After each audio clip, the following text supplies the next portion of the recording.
Russia, for a long time, has felt threatened by the expansion of NATO, with more and more member states appearing very close to Russia's borders. And certainly Russia feels that NATO has not been attentive to these Russian concerns.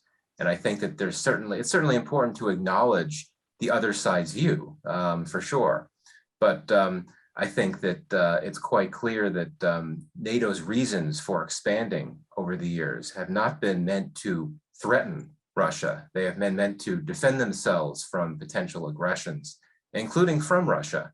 So my sense is that Russia may overstate this idea that NATO is a threat to Russia. I think that's my bottom line.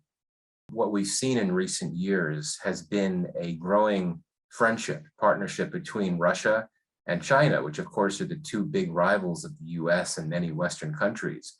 And I do think that this conflict in Ukraine will bring Russia and China even closer together, just because so long as this invasion continues, Russia will feel the brunt of sanctions. It will become isolated diplomatically, and it will look to China, which is one of the few major nations, one of the few powers that would be willing to continue to work with Russia, particularly in terms of providing financial assistance.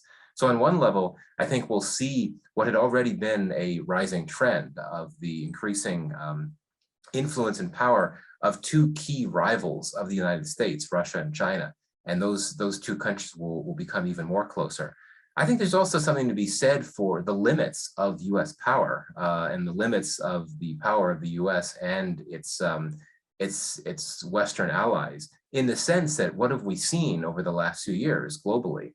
We have seen China stage a number of provocations in Asia without any type of, which has not been deterred.